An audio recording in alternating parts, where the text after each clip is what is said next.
আসসালামু আলাইকুম বন্ধুরা, সবাই কেমন আছো? আজকে তোমাদের মাঝে নতুন আরেকটি রেসিপি নিয়ে হাজির হলাম। তো চলো মূল রেসিপিতে যাওয়া যাক।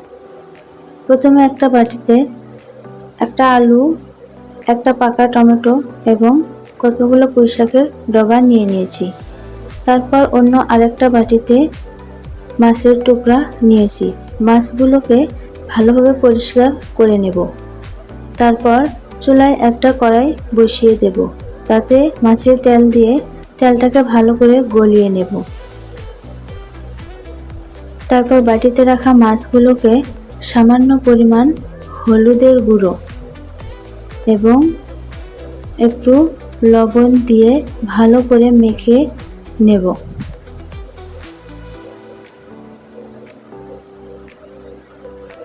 তারপর ওই তেলে মাছগুলোকে ভালো করে ভেজে নেব। তেলে সামান্য পরিমাণ মরিচের গুঁড়ো দিয়ে দেব, যার ফলে মাছটাকে উল্টাতে কড়াই লেগে যাবে না এবং মাছটা ভেঙে যাবে না। আমার এই রেসিপিটি যদি ভালো লেগে থাকে তাহলে বাসায় ট্রাই করতে পারেন। তারপর মাছটাকে ভালো করে ভেজে তুলে নেব এবং ওই বাটিতে পেঁয়াজ বাটা,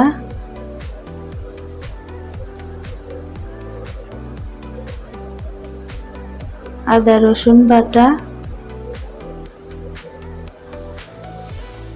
মরিচের গুঁড়া, ধনিয়া গুঁড়া, জিরা গুঁড়া,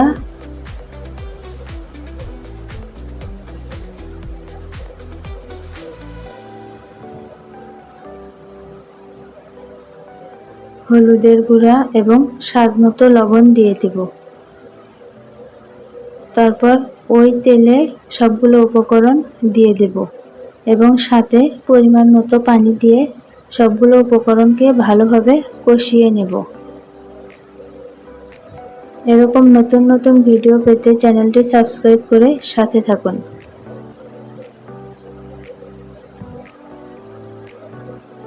সবগুলো উপকরণকে ভালো করে কষিয়ে নেওয়ার পর তাতে কেটে রাখা আলু এবং পুঁইশাকের ডগা দিয়ে দেব। তারপর নেড়ে চেড়ে একটা ঢাকনা দিয়ে ঢেকে সবজিগুলোকে একটু কষিয়ে নেব।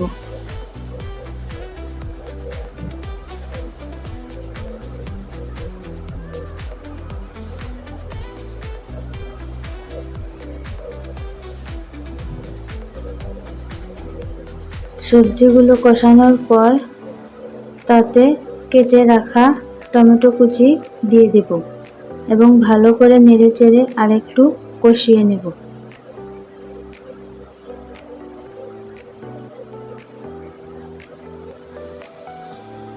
তারপর তাতে পরিমাণ মতো ঝোল দিয়ে দেব।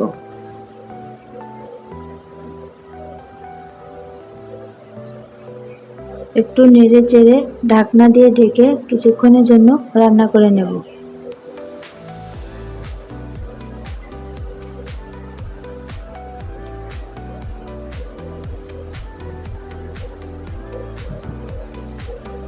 ঝোল অনেকটা শুকিয়ে আসার পর তাতে ধনেপাতা কুচি এবং একটু পুঁইশাকের পাতা দিয়ে দিব। তারপর ঢাকনা দিয়ে ঢেকে আর একটু রান্না করে নামিয়ে নেব। ভিডিওটি দেখার জন্য ধন্যবাদ। আজকে এই পর্যন্তই। আগামীকাল নতুন আরেকটি ভিডিও দেখার আমন্ত্রণ রইল। সে পর্যন্ত ভালো থাকবেন, সুস্থ থাকবেন। আল্লাহ হাফেজ।